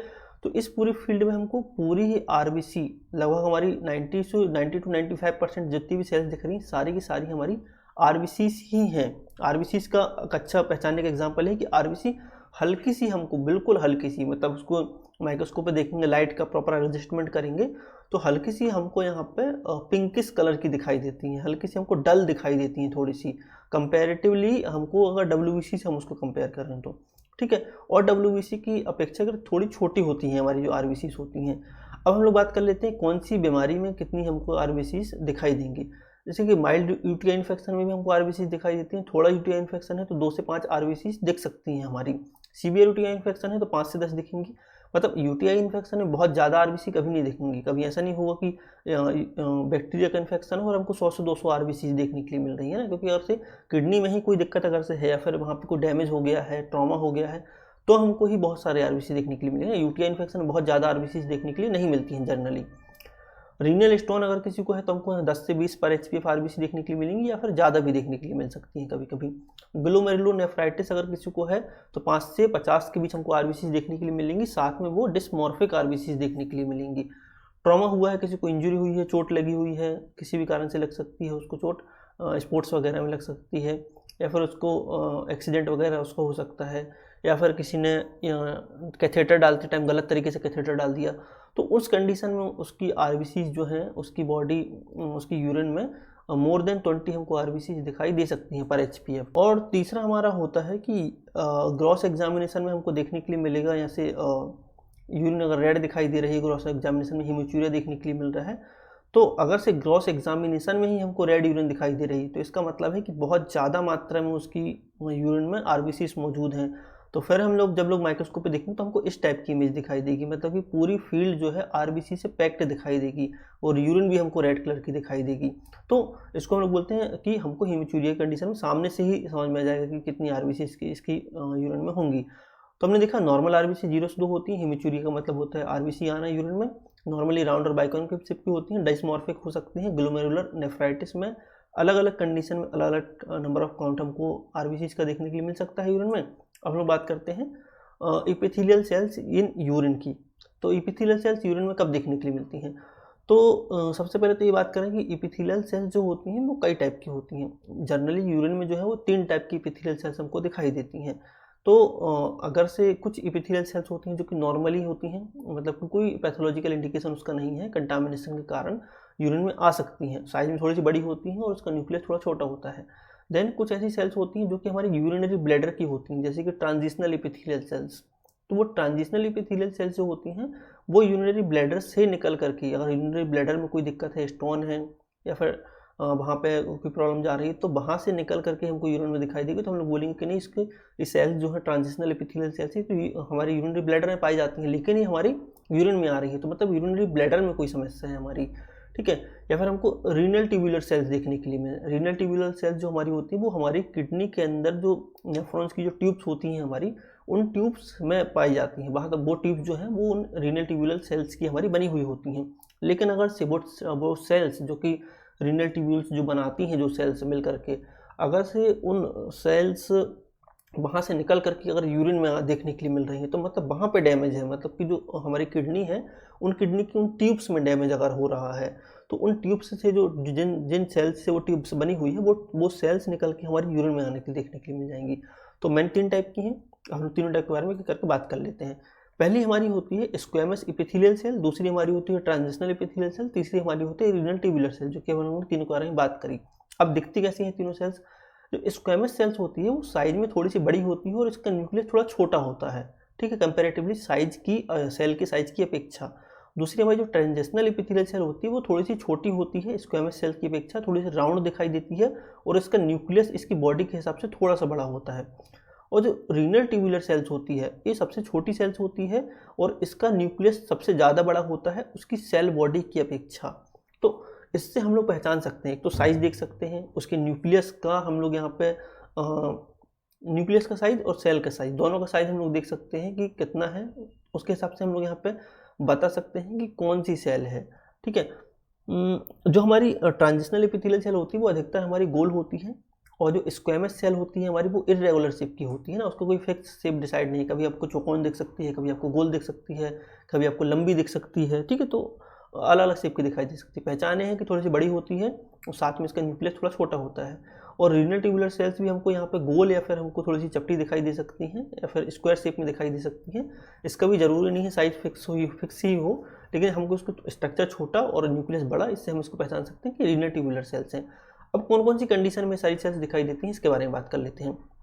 तो स्क्वैमस एपिथेलियल सेल जो होती हैं वो साइज में बड़ी, इरेगुलर शेप, और ये जो हमारी होती है नॉर्मल कंटामिनेशन के कारण आ सकती है, मतलब कि हमने proper mid stream urine collect नहीं किया है, ठीक है, पहला यूरिन कलेक्ट कर लिया है, बाद के यूरिन कलेक्ट कर लिया है, तो जो अधिकतर स्क्वैमस सेल्स होती है वो जेनाइटल ट्रैक्ट में पाई जाती है ना, जेनाइटल ट्रैक्ट की सेल है ये, यूरिनरी ट्रैक्ट की सेल नहीं है हमारी स्क्वैमस सेल्स, है ना। तो अगर से स्क्वैमस सेल्स देखने के लिए मिल रही हैं तो यूरिनरी ट्रैक्ट में तो स्क्वैमस सेल्स पाई नहीं जाती हैं, तो हम लोग बोलेंगे कि कंटामिनेशन के कारण हमको यहाँ पे यूरिन में देखने के लिए मिल रही हैं, इसका कोई पैथोलॉजिकल इंडिकेशन नहीं है यूरिन में, ठीक है। अब हम लोग बात करते हैं ट्रांजिशनल एपिथेलियल सेल की, तो मॉडरेट साइज की होती है, मतलब बहुत बड़ी नहीं बहुत छोटी नहीं, मॉडरेट साइज की होती हैं हमारी ये, और यूरिनरी ब्लैडर में पाई जाती हैं, ठीक है। अगर यहाँ पे हमारा सिस्टेसिस हो गया, सिस्टेसिस का मतलब होता है कि हमारी यूरिनरी ब्लैडर में इन्फेक्शन हो गया है हमारा, सिस्टाइटिस। सिस्टाइटिस हमारा कब होता है? जब यूरिनरी ब्लैडर में हमारा इन्फेक्शन अगर हो जाता है तो सिस्टाइटिस देखने के लिए हमको मिलता है, और या फिर यूरिनरी ब्लैडर हमें हमारा इन्फ्लामेशन हो गया है, स्वेलिंग आ गई है यूरिनरी ब्लैडर में, तो इन दोनों कंडीशन में, इन्फेक्शन की कंडीशन में फिर इन्फ्लामेशन, दोनों की कंडीशन में हमको यूरिनरी ब्लैडर के हमको ट्रांजिशनल सेल्स हमको यूरिन में देखने के लिए मिल सकती हैं, ठीक है। अगर इनका काउंट नॉर्मल 1-2 चल जाता है, अगर इनका काउंट बहुत ज़्यादा बढ़ जाता है अगर से यूरिन में, तो फिर हम बोल सकते हैं कि हो सकता है यूरिनरी ट्रैक्ट इन्फेक्शन हो, सिस्टाइटिस हो, या फिर इन्फेक्शन या फिर इन्फ्लामेशन हो, तो वो भी यूरिनरी ब्लैडर में, है ना। तो हमको यहाँ पे ट्रांजिशनल एपिथेलियल सेल्स यूरिन में देखने के लिए मिलती हैं। अब हम लोग बात करते हैं रीनल ट्यूबुलर एपिथेलियल सेल्स की, RTEC, ठीक है। तो क्या होती है, जो सेल्स हैं ये हमारी किडनी की ट्यूब्यूल्स में पाई जाती हैं, पहली बात तो ये हो गई, और हमको एक्यूट ट्यूबुलर नेक्रोसिस में देखने के लिए मिलती है। एक्यूट ट्यूबुलर नेक्रोसिस का मतलब होता है कि जो यूरिन के नेफ्रॉन्स जो हैं उनकी ट्यूब है, मतलब 3 पार्ट होता है नेफ्रॉन का, एक होता है नेफ्रॉन मतलब ग्लोमेरुलर बोमन कैप्सूल, और दूसरा हमारा होता है tubes, proximal convoluted tubule, distal convoluted tubule, या फिर लूप ऑफ हेनले, जो पूरा ट्यूब्स का जो नेटवर्क है वो ट्यूब होता है, और लास्ट में हमारी होती है कलेक्टिंग डक्ट। तो हमारा हो गया कैप्सूल, फिर ट्यूब्स और फिर कलेक्टिंग डक्ट। तो जो कैप्सूल और ट्यूब कलेक्टिंग डक्ट के बीच में जो पूरी लंबी स्ट्रेट ट्यूब होती है उसको हम लोग यहाँ पे बोलते हैं टिब्यूल्स। तो जो वो टिब्यूल्स हैं जिसको हम लोग अलग अलग पार्ट में डिवाइड भी कर सकते हैं कि proximal convoluted tubule, distal convoluted tubule, या फिर लूप ऑफ हेनले, तो वो जो ट्यूब्स हैं उन ट्यूब्स से हमारी यहाँ पे RTEC पाई जाती है, रीनल ट्यूबुलर सेल्स पाई जाती हैं। अगर से उन ट्यूब्स का नेक्रोसिस हो रहा है, मतलब वो ट्यूब्स मर रही हैं हमारी, नेक्रोसिस का मतलब होता है टूटना फूटना, मर जाना हमारा, ठीक है। तो अगर से वो डेड हो रही हैं हमारी वो ट्यूब्स जो हैं, तो डेड ट्यूब्स से हमारी ये सेल्स निकल करके यूरिन में आएंगी, ठीक है। और जब ये यूरिन में आएंगी और बहुत ज़्यादा मात्रा में यूरिन में आ रही हैं, तो हम बोल सकते हैं कि हो सकता है उसको कि किडनी डैमेज हो रही हो, मतलब कि नेफ्रॉन्स की ट्यूब्स का डैमेज होना मतलब किडनी का डैमेज होना, है ना। तो अगर से वो किडनी डैमेज हो रही है, वो नेफ्रॉन्स डैमेज हो रहे, तो किडनी प्रॉपर तरीके से काम नहीं करेगी हमारी। तो हमारी एक्यूट ट्यूबुलर नेक्रोसिस में या फिर रीनल डैमेज में या फिर वायरल इन्फेक्शन जब बढ़ जाता है, तो उस कंडीशन में हमको यहाँ पे रीनल ट्यूबुलर एपिथेलियल सेल्स हमको यहाँ पे देखने के लिए मिल सकती हैं यूरिन में, ठीक है। इंक्रीज नंबर मतलब कि किडनी इंजुरी। देखो जैसे हमने अभी बात करी थी थोड़ी देर पहले कि जो हमारी किडनी होती है उसमें हमारे लगभग 10 लाख नेफ्रॉन्स होते हैं, और दूसरी किडनी में भी 10 लाख नेफ्रॉन्स होते हैं। तो हम ऐसा मान के चलें कि जो हमारी दोनों किडनी हैं, इन दोनों किडनी में हमारे लगभग 20 लाख नेफ्रॉन्स हैं। तो हम ये बोल सकते हैं क्या कि 20 लाख के 20 लाख नेफ्रॉन्स एक साथ काम कर रहे हैं? नहीं करते हैं एक साथ काम। क्या होता है कि 10 लाख अगर नेफ्रॉन्स एक किडनी में मौजूद हैं, तो सारे नेफ्रॉन्स एक साथ काम नहीं करते हैं, कुछ नेफ्रॉन्स काम करते हैं और कुछ नेफ्रॉन्स रिजर्व में रहते हैं, जो कि अगर से कुछ नेफ्रॉन्स डैमेज हो जाए तो फिर वो काम करने लगे, क्योंकि नए नेफ्रॉन्स नहीं बनते हैं, है ना। नए नेफ्रॉन्स नहीं बनते हैं, नेफ्रॉन्स डिवाइड होकर के दो नेफ्रॉन्स नहीं बन जाते हैं। सेल्स डिवाइड होकर दो बनती हैं, लेकिन नेफ्रॉन्स डिवाइड होकर दो नहीं बनते हैं ना। तो नेफ्रॉन्स रिजर्व में कुछ रहते हैं, किसी की एक किडनी खराब हो जाती है तो सिर्फ एक किडनी से ही कैसे सर्वाइव कर जाता है आदमी, क्योंकि फिर उस एक किडनी के नेफ्रॉन्स जितने ज़्यादा नेफ्रॉन्स काम करने लगते हैं उसके। तो इसलिए हमारे क्या होते हैं कि किडनी में बहुत सारे नेफ्रॉन्स होते हैं। तो हम यहाँ पे अगर से वही नेफ्रॉन्स अगर डैमेज हो रहे हैं, तो फिर हमको यहाँ पे रीनल ट्यूबुलर एपिथेलियल देखने के लिए मिलती है। नेफ्रॉन्स वाला थोड़ा सा नॉलेज थोड़ा सा एक्स्ट्रा था, ठीक है। आगे चलते हैं हम लोग। एपिथेलियल सेल्स की बात हो गई, अब हम लोग यूरिनरी कास्ट की बात कर लेते हैं। तो यूरिनरी कास्ट क्या होते हैं? तो यूरिनरी कास्ट हमारे किडनी के ट्यूब्यूल्स में बनते हैं, और ये प्रोटीन के मैट्रिक्स होते हैं, मतलब प्रोटीन का एक जाल होता है, जिसको हम लोग यहाँ पर टैम हार्सफॉल प्रोटीन इसको हम लोग बोलते हैं, THP हम लोग इसको बोलते हैं, ठीक है। सिलेंड्रिकल शेप के होते हैं। सिलेंड्रिकल शेप्स का मतलब होता है हमको थोड़े से लंबे दिखाई देते हैं, ठीक है। तो हम लोग यहाँ पे सब टाइप के, अभी हम लोग मेन यहाँ पे 4 टाइप की यूरिनरी कास्ट की यहाँ बात करेंगे। इन 4 के अलावा और भी होते हैं, जैसे कि बैक्सी कास्ट होता है, लेकिन हम लोग यहाँ पे मेन जो 4 का टाइप के होते हैं उनके बारे में बात कर ले रहे हैं, ठीक है। तो जो हमारा कास्ट है, जो कि हमारे किडनी के ट्यूब्यूल से, एक सब पॉइंट्स याद रखना है ना कि कहाँ पे बन रहे हैं कास्ट, किडनी के ट्यूब्यूल से बन रहे हैं। कौन सा प्रोटीन यहाँ पे हमारा यहाँ पे इन्वॉल्व है? तो टैम हार्सफॉल प्रोटीन, THP प्रोटीन यहाँ पे होता है, और प्रोटीन का जाल होता है, मैट्रिक्स होता है हमारा, ठीक है। और हमारे जो कास्ट है वो सिलेंड्रिकल शेप के पाए जाते हैं। तो ये जो पॉइंट्स हैं ये बहुत इंपॉर्टेंट पॉइंट्स है, इसलिए मैंने यहाँ स्लाइड में भी मेंशन किया हुआ है। कई बार मैं ऐसा कर सकता था कि यार स्लाइड बहुत शॉर्ट में बना देता है, इन स्लाइड्स को सिर्फ बता देता सामने से, लेकिन नोट्स भी प्रोवाइड कराने, इसलिए थोड़े से मैंने डिटेल में इस बार स्लाइड बनाई हुई है। इस चक्कर में हमारी कल क्लास नहीं हुई थी, लेकिन मैं सोच रहा था बहुत अच्छे से थोड़ा सा पढ़ाया जाए, जैसे कि कुछ तो अच्छे से सीखें। हम लोग ऐसे पढ़ते तो रहती हैं चीज़ें अलग अलग, लेकिन कुछ अच्छे से सीखें, इसलिए हम लोगों ने बहुत अच्छे से और डिटेल में स्लाइड बनाई हुई है इसकी, और हम लोगों ने सारे डायग्राम्स और हाईलाइट की हुई है सारी चीज़ों को। फॉर्मेशन की हमने बात कर ली, कैसे हमारे जो यूरिनरी कास्ट जो है वो बनते हैं।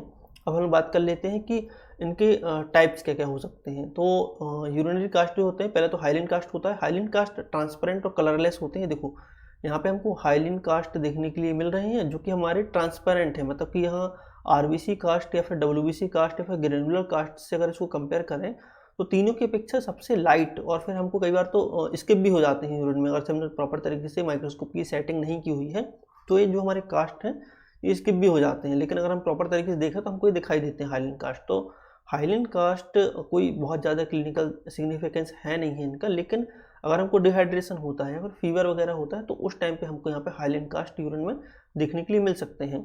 दूसरा हमारे होते हैं RBC कास्ट। तो RBC कास्ट के अंदर RBCs भरी हुई होती हैं। ये RBCs जो कास्ट जो हमारा है बड़ा सा, जो नॉर्मल RBCs जब पाई जाएंगी तो बहुत ज़्यादा मात्रा में RBCs पाई जाएंगी, तो किडनी के अंदर किडनी के ट्यूब्यूल्स जो हैं वो प्रोटीन के मैट्रिक्स के साथ RBC को बाइंड कर देंगी और एक RBC कास्ट फॉर्म करेंगी। तो ये RBC कास्ट हमको यूरिन में भी देखने के लिए मिलते हैं। RBC कास्ट जो हैं वो उसमें RBCs हमारी भरी हुई दिखाई देती हैं, और ग्लोमेरुलोनेफ्राइटिस में हमको यहाँ पे RBC कास्ट देखने के लिए मिलते हैं। ग्लोमेरुलोनेफ्राइटिस मतलब होता है कि ग्लोमेरुलस जो होते हैं नेफ्रॉन्स में उनका डैमेज होना हमारा, मतलब कि उनका अगर डैमेज होंगे, अगर से उनकी झिल्लियाँ डैमेज हो जाएंगी हमारी, तो फिर हमको यहाँ पे RBCs यूरिन में आएंगी और उनके कास्ट बनेंगे यहाँ पे किडनी के ट्यूब्यूल्स के अंदर। देन हमारे WBC कास्ट कब दिखाई देंगे? तो पाइलोनेफ्राइटिस में दिखाई देते हैं हम लोग यहाँ पे, पाइलोनेफ्राइटिस में दिखाई देते हैं। पाइलोनेफ्राइटिस में क्या होता है कि नेफ्राइटिस मतलब कि हमारे किसी भी कारण से UTI बैक्टीरियाज के कारण हो सकता है हमारा, तो उनके कारण से नेफ्रॉन्स का हमारा डैमेज होना और यूरिन में हमारे बहुत ज़्यादा मात्रा में WBCs का पाया जाना, तो उसको बोलते हैं पाइलोनेफ्राइटिस हमारा। तो पाइलोनेफ्राइटिस अगर किसी को हो रहा है तो उस कंडीशन में हमको यहाँ पे WBC कास्ट देखने के लिए मिलती है। हमारा WBC कास्ट है, यहाँ पे WBC एक प्रोटीन मैट्रिक्स में हमारी बाइंड है। चौथा हमारा होता है ग्रेनुलर कास्ट बोलते हैं। ग्रेनुलर जो कास्ट होते हैं ऐसे लंबे लंबे दिखाई देते हैं, इसके अंदर डॉट्स दिखाई देते हैं हमको, ग्रेनुलर थोड़े से ग्रेन्यूल्स इसके अंदर हमको भरे हुए दिखाई देते हैं। तो जिस भी चीज़ के कास्ट होते हैं वो हम लोग उसको नाम दे देते हैं। RBCs उसके अंदर पाई जा रही हैं तो RBC कास्ट, WBC पाई जा रही हैं तो WBC कास्ट, उसके अंदर ग्रेन्यूल्स दिख रहे हैं हमको तो ग्रेनुलर कास्ट। और जो ग्रेनुलर कास्ट होते हैं वो अधिकतर डीजनरेटेड सेलुलर मटेरियल से बने होते हैं। अब कौन सी सेल्स? RBC हो सकती है, WBC हो सकती है, या फिर रीनल ट्यूबुलर इपिथेलियल सेल्स हो सकती है। इन सेल्स का जो मटेरियल होता है, टूट जाती हैं जब ये सेल्स, तो उसका जो मटेरियल निकलते हैं उन मटेरियल से किडनी के ट्यूब्स में ये जो ग्रेनुलर कास्ट है वो बन जाते हैं। तो अगर ये दिखाई दे रहे हैं तो हम लोग बोल सकते हैं कि उसको क्रॉनिक किडनी डिसीज़ हो उसको, जिसके कारण इन सेल्स के मटेरियल से हमको यहाँ पे ग्रेनुलर कास्ट बने हुए उसकी यूरिन में दिखाई दे रहे हैं। तो हमने बात करी hyaline cast, RBC cast, WBC cast और ग्रेनुलर कास्ट की। हाइलिन कास्ट मतलब कि माइल्ड डिहाइड्रेशन ऑफ यूरिन में दिखाई देंगे, RBC कास्ट हमको ग्लोमेरुलोनेफ्राइटिस में दिखाई देंगे, WBC कास्ट हमको यहाँ पे पाइलोनेफ्राइटिस में दिखाई देंगे, और ग्रेनुलर कास्ट हमको यहाँ पे CKD मतलब कि क्रॉनिक किडनी डिसीज में दिखाई देंगे। तो हमने कास्ट की बात कर ली, सभी टाइप के कास्ट के प्रोटीन मैट्रिक्स के बने होते हैं। तो ये सब चीज़ें हमको याद रखना है, MCQ सभी इन्हीं सब चीज़ों से बनेंगे। अब हम लोग बात करते हैं आगे यूरिनरी क्रिस्टल्स के बारे में। तो यूरिन्स में जो क्रिस्टल्स हमको दिखाई देते हैं उसके बारे में बात कर लेते हैं। तो यूरिन में जो क्रिस्टल्स दिखाई देते हैं वो अधिकतर यूरिन का pH कितना है उस पर डिपेंड करते हैं कि कौन सा क्रिस्टल उसकी यूरिन में बनेगा। क्योंकि यूरिन के जो क्रिस्टल्स होते हैं वो कुछ भी नहीं होते हैं, यूरिन में जो सॉल्यूट्स होते हैं, जैसे हम लोग जब कंपोजिशन ऑफ यूरिन जब हम लोगों ने पढ़ा हुआ था, तो कंपोजिशन ऑफ यूरिन के टाइम पे हम लोगों ने देखा हुआ था कि एक तो 95% वाटर होता है और 5% यूरिन में जो डिजॉल्व जो सॉल्यूट्स होते हैं वो सॉल्यूट्स होते हैं। तो 5% में क्या पढ़ाए थे हम लोगों ने पढ़ा था कि यार इसमें यूरिक एसिड होता है, इसमें हमारे यूरिया होता है, इसमें क्रिएटिनिन होता है, इसमें हमारे कैल्शियम होता है, फॉस्फेट होता है, फॉस्फोरस होता है। मतलब कि हम लोगों ने जो सॉल्यूट्स वगैरह पढ़े हुए थे तो उन्हीं सॉल्यूट्स का हमारे यहाँ पे कंसनट्रेट होकर के क्रिस्टल फॉर्म कर लेना, तो वो हमारी यूरिनरी क्रिस्टल्स कहलाते हैं। ठीक है, अब कैसे फॉर्म होते हैं? तो यूरिन में सॉल्यूट्स का प्रेसिपिटेट बनता है, इकट्ठे होकर के हमारे क्या करते हैं, क्रिस्टल्स का फॉर्मेशन करते हैं। और क्रिस्टल यूरिन का pH डिसाइड करता है कि किस टाइप के क्रिस्टल बनेंगे। ठीक है, अगर एसिडिक क्रिस्टल, एसिडिक हमारी यूरिन है तो अलग टाइप के क्रिस्टल्स बनेंगे, एल्कलाइन यूरिन है तो अलग टाइप के क्रिस्टल बनेंगे। ठीक है, तो एसिडिक यूरिन में या फिर एल्कलाइन यूरिन में कौन से क्रिस्टल्स दिखाई देते हैं, कैसे माइक्रोस्कोप में देखने में वो दिखाई देते हैं, और क्या उसका क्लिनिकल सिग्निफिकेंस हो सकता है कि अगर वो क्रिस्टल दिखाई दे रहे हैं तो कौन सी बीमारी हो सकती है, तो उसके बारे में अब हम लोग यहाँ पे देखते हैं। ठीक है, जैसे कि अगर से किसी की यूरिन में हमको यहाँ पे उसकी यूरिन एसिडिक है, तो एसिडिक यूरिन में हमको कॉमनली 3 टाइप के क्रिस्टल्स दिखाई देते हैं, और भी दिखाई देते हैं। हम लोग यहाँ पे कॉमन जो क्रिस्टल्स हैं उन 3 क्रिस्टल के बारे में बात कर रहे हैं हम लोग यहाँ पे। पहला होता है यूरिक एसिड क्रिस्टल, इसको हम लोग यहाँ पे रोम्बिक या फिर डायमंड शेप के क्रिस्टल भी बोलते हैं, क्योंकि यहाँ पे हमको यहाँ पे डायमंड शेप और रोम्बिक शेप के दिखाई देते हैं। दूसरी इसकी पहचान ये है कि येलो कलर के या फिर हल्के से रेडिश कलर के यहाँ पे हमको दिखाई देते हैं, और हमको यहाँ पे जो अगर से हमारी यूरिन अगर एसिडिक है तो हमको ये क्रिस्टल दिखाई देंगे। ठीक है, तो 3 चीज़ इसके बारे में है। इसको रोम्बिक क्रिस्टल या फिर डायमंड क्रिस्टल भी शेप भी बोलते हैं इसको हम लोग यहाँ पे।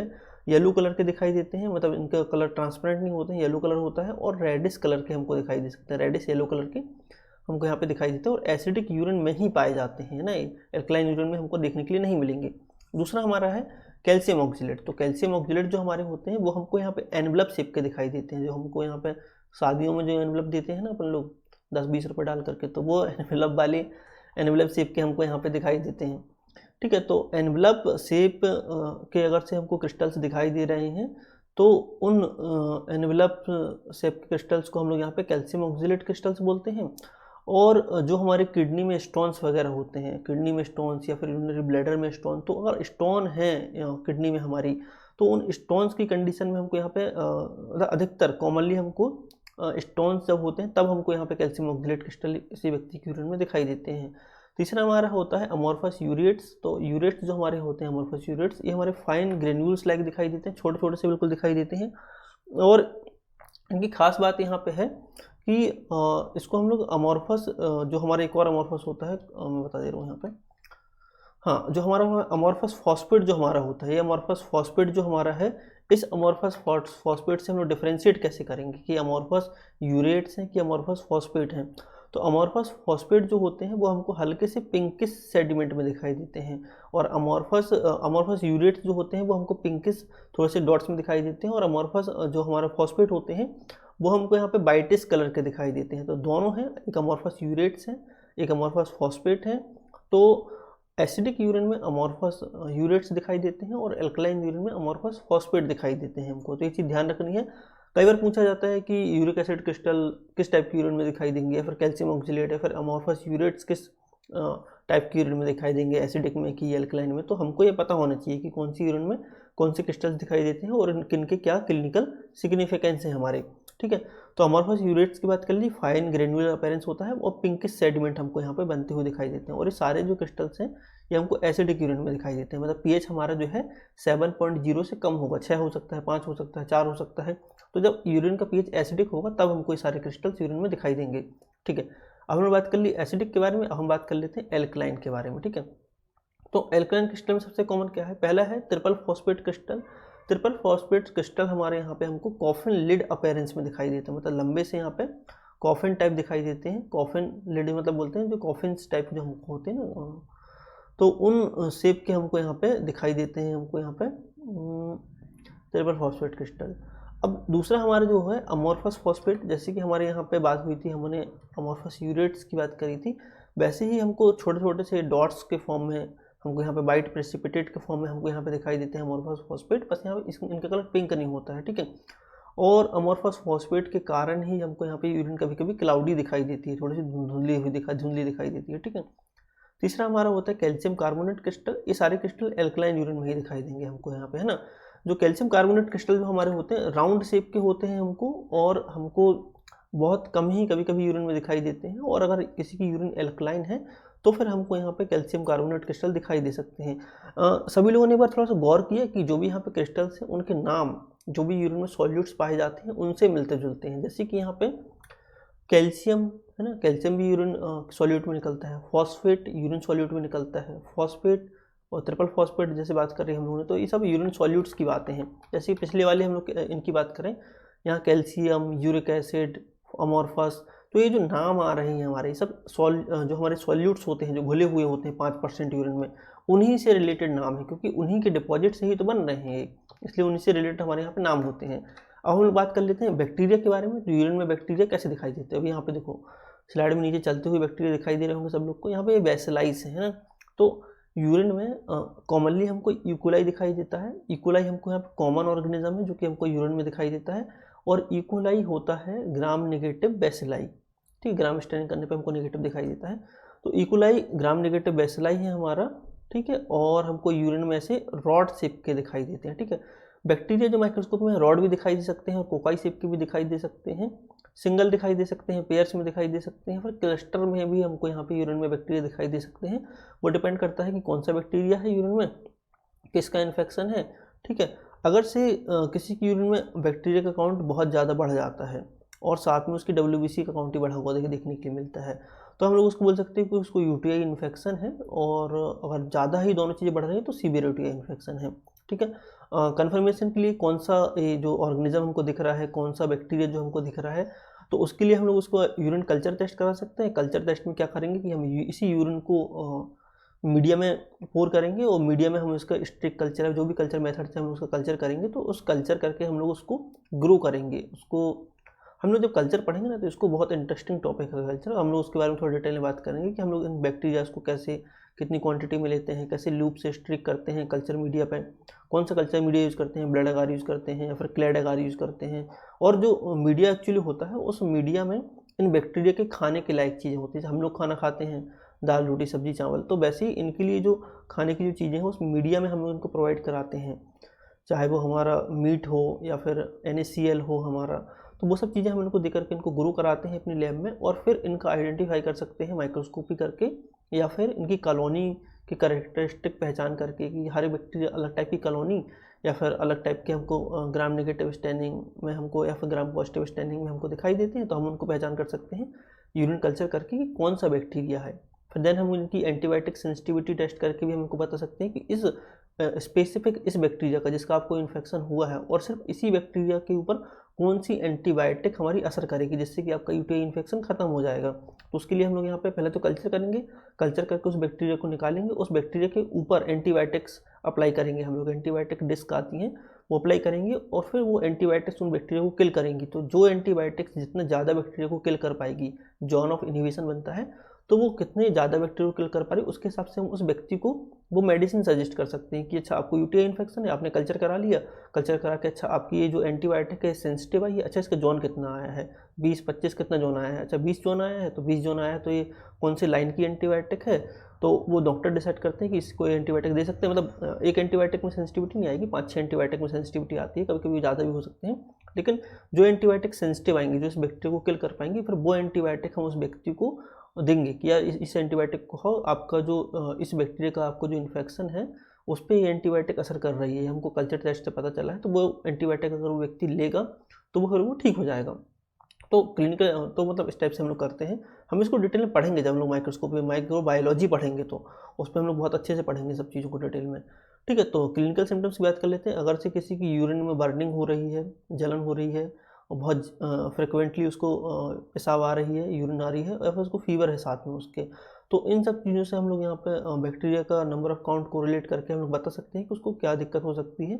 ठीक है, और कल्चर की तो हम लोग बात कर ही ली है। तो ये हमारा हो गया कि माइक्रो ऑर्गेनिज्म मतलब कि बैक्टीरिया जो है यूरिन में कैसे दिखाई देते हैं, कैसे इनका आइडेंटिफाई करते हैं, कौन से बैक्टीरिया दिखाई देते हैं। जनरली इकोलाई दिखाई देता है, रॉड शेप का दिखाई देगा तो बेसिलाई बोलेंगे, कोकाई शेप का दिखाई देगा तो उसको हम लोग कोकाई बोलेंगे, कोकाई मतलब गोल दिखाई देगा तो हम लोग उसको कोकाई बोलेंगे। तो ये हमारी बात हो गई बैक्टीरिया के बारे में। अब हम बात कर लेते हैं ईस्ट सेल्स के बारे में, मतलब फंगल सेल्स के बारे में। तो फंगल इन्फेक्शन अधिकतर कैंडाइडा हमको जनरली देखने के लिए मिलता है, और भी चीज़ों का इन्फेक्शन हो सकता है लेकिन कैंडाइडा हमको जनरल देखने के लिए मिलता है। तो ईस्ट सेल जो होती हैं, मैं इसका डायग्राम एक बार निकाल देते हैं अपन लोग। ठीक है, ईस्ट सेल जो होती हैं वो जनरली राउंड होती हैं हमको यहाँ पे, या फिर ओवल शेप की दिखाई दे सकती हैं। देखो ये जो हमारी ईस्ट सेल्स हैं, अब इसको ऐसे नहीं बोलेंगे कि ये हमारी आरबीसी है ना, आरबीसी नहीं है, ये हमारी ईस्ट सेल्स हैं। अधिकतर ये बंचेस में दिखाई देती हैं। अब देखो यहाँ पे हमको बडिंग फॉर्म होती हुई भी दिखाई दे सकती है। बडिंग फॉर्म होने का मतलब है कि एक फंगल सेल से दूसरी सेल का बनना। ठीक है, तो देखो जो इसको हम लोग बोलते हैं मदर सेल, और ये हमारी बन रही डॉटर सेल, मतलब कि बड़ी बड से हमारी छोटी बड़ी एक अलग से निकल रही है, जिसको बोलते हैं बडिंग। तो बडिंग के फॉर्म में हमको यहाँ पे बडिंग दिखाई देगी, हमको थोड़ी सी यहाँ पे राउंड या फिर हमको यहाँ पे ओवल शेप की सेल्स दिखाई देंगी। तो इस टाइप से हम लोग उसको आइडेंटिफाई कर सकते हैं कि ये क्या है, मतलब कि ऐसा नहीं हम लोग उसको पस सेल या फिर आरबीसी नहीं बोलेंगे ना, ये हमारी फंगल सेल्स हैं, चमकती हुई दिखाई देती हैं, थोड़ी सी प्रॉपर हमको ओवल शेप की दिखाई देती हैं। ठीक है, ग्रेन्यूल्स इसके अंदर हमको नहीं दिखाई देते हैं।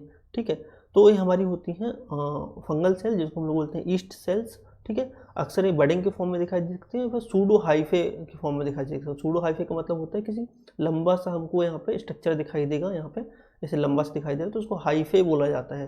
जब फंगल के हम लोग स्ट्रक्चर के बारे में बात करेंगे तब हम लोग हाइफे के बारे में बात करेंगे कि हाइफे क्या कहलाता है। कब हमको ये सेल्स दिखाई देंगी, जब अगर किसी व्यक्ति को डायबिटीज मेलाइटस है, या फिर उस व्यक्ति के अंदर इम्यूनो कम्प्रोमाइज्ड पेशेंट अगर से है, मतलब उसकी इम्यून क्षमता खत्म हो चुकी है। जैसे कि अगर किसी को HIV का इन्फेक्शन है, HIV एड्स अगर किसी को हो गया है, तो उस टाइम पे वो व्यक्ति इम्यूनो कम्प्रोमाइज्ड हो जाता है। तो इम्यूनो कम्प्रोमाइज्ड हो जाता है तो उसको आसानी से किसी भी फंगल इन्फेक्शन किसी भी टाइप का हो सकता है। तो एक तो डायबिटीज मेलाइटिस वाले पेशेंट में हमको ईस्ट सेल्स दिखाई देंगे, फंगल सेल्स दिखाई देंगी। इम्यूनो कम्प्रोमाइज्ड पेशेंट मतलब HIV एड्स वगैरह पेशेंट के में हमको ये सेल्स दिखाई देंगी। दूसरा, अगर किसी को प्रोलॉन्ग्ड एंटीबायोटिक चल रही, बहुत लंबे समय से अगर उसको एंटीबायोटिक्स हम लोग दे रहे हैं, तो उनमें भी हमको यहाँ पे ईस्ट सेल्स दिखाई दे सकती हैं, मतलब फंगल सेल्स दिखाई दे सकती हैं। ठीक है, यदि किसी की यूरिन में ईस्ट सेल्स बहुत ज़्यादा मात्रा में है, साथ में WBC भी बढ़ रही हैं, तो हो सकता है उसको फंगल यूटीआई हो गया हो। मतलब बैक्टीरियल यूटीआई अलग होता है और फंगल यूटीआई हमारा अलग होता है। तो उसको फंगल यूटीआई के केस में हम लोग यहाँ पे आइडेंटिफाई कर सकते हैं, और उसको WBCs के साथ हमको यहाँ पे ईस्ट सेल्स दिखाई दे रही हैं।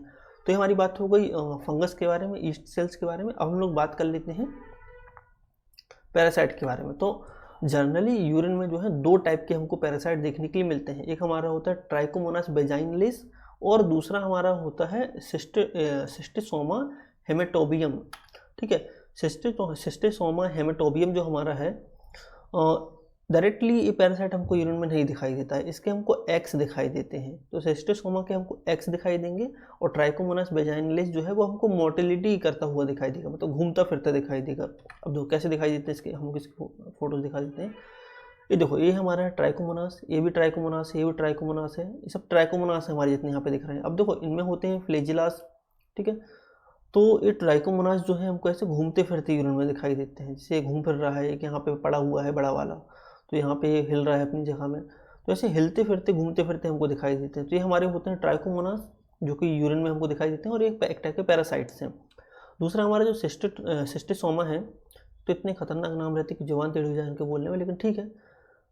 सिस्टोसोमा हेमेटोबियम, सिस्टोसोमा अधिकतर पैरासाइट्स के साथ ही ऐसा होता है ना। सिस्टोसोमा हेमेटोबियम जो हमारा होता है उसको हम लोग डायरेक्ट यूरिन में नहीं देख सकते, उसके एक्स हमको यहाँ पे दिखाई देते हैं। तो एक्स कैसे दिखाई देते हैं उसको, तो ये हमारा एक्स ओवल शेप का एक दिखाई देता है और यहाँ पर टर्मिनल पॉइंट हमको दिखाई देता है। टर्मिनल पॉइंट का मतलब होता है कि एक साइड पॉइंट निकला हुआ हमारा एक कोने में, ठीक है। एक साइड हमको एक कोने में निकला हुआ हमको यहाँ पे पॉइंट दिखाई देता है, तो हम उस पॉइंट से और इस राउंड शेप के एग से हम पहचान जाते हैं कि उसको सिस्टोसोमा का उसको इन्फेक्शन है। तो दो बात कर ली, एक तो हम लोग को मोटाइल ट्रोफोजोइड दिखाई दे रहे हैं किसके, ट्राइकोमोनास वेजाइनलिस के, ऐसे घूमते फिरते, और हमको यहाँ पे एग दिखाई दे रहा है सिस्टोसोमा का और एक तरफ पॉइंट निकला हुआ दिखाई दे रहा है। तो इससे हम पहचान कर सकते हैं कि उसको सिस्टोसोमा पैरासाइट का इन्फेक्शन है या फिर ट्राइकोमोनास वेजाइनलिस का इन्फेक्शन है। तो अगर इन दोनों का इन्फेक्शन होता है तो कब हो सकता है, अगर से कोई हाइजीन प्रॉपर तरीके से मेंटेन नहीं करता है तो उसको ये दिक्कत हो सकती है, या फिर कोई ऐसे एरिया में है, एंडेमिक एरिया में है जहाँ पे इनका इन्फेक्शन कॉमनली बहुत ज़्यादा देखने के लिए मिलता है, तो उसको ये इन्फेक्शन हो सकता है, या फिर उस जगह पे हम चले जाएं, या फिर कोई इम्यूनो कम्प्रोमाइज्ड पेशेंट हो जैसे कि HIV एड्स वाला हो, तो उसको इनका इन्फेक्शन देखने के लिए मिल सकता है। तो ये कुछ कंडीशन है जिसमें हमको यहाँ पे पैरासाइट्स यूरिन में देखने के लिए मिलते हैं, और साथ में कौन से दो पैरासाइट देखने के लिए मिलते हैं उसकी हम लोगों ने बात कर ली यहाँ पे। तो आज की क्लास यहाँ पे हमारी एंड होती है। थैंक यू सो मच सभी लोगों को। और अभी हम लोग लाइव क्लास करेंगे तो उसमें MCQ सॉल्व करेंगे, तो MCQ सॉल्व करने के लिए सब लोग लाइव क्लास ज्वाइन करेंगे और मैं लिंक शेयर कर दूंगा उसकी, तो ज्वाइन करके सब लोग यहाँ पे हम लोग लगभग 20 MCQ सॉल्व करेंगे सब चीज़ों से रिलेटेड लेकर के। तो जो हम लोगों ने क्लास ली हुई है उसका एक कोई मतलब निकलेगा कि यार हम लोगों ने क्लास ली हुई तो हमको कितना समझ में आया है वो हमको देखने के लिए मिल जाएगा, ठीक है। तो हम लोग लाइव क्लास की लिंक शेयर करते हैं, फिर सब लोग लाइव क्लास ज्वाइन करेंगे। जो भी इससे रिलेटेड क्वेश्चन हो, मतलब जो भी हम लोगों ने पढ़ा पूरा, इससे रिलेटेड अगर कोई क्वेश्चन है किसी के तो वो उस लाइव क्लास से पूछ सकता है। हम लोग 1 to 1 डिस्कशन कर लेंगे उस पर और साथ में 20 MCQ सॉल्व कर लेंगे। चलो ठीक है, तो थैंक यू फॉर वॉचिंग और हम लोग अभी मिलते हैं लाइव क्लास में सभी लोग।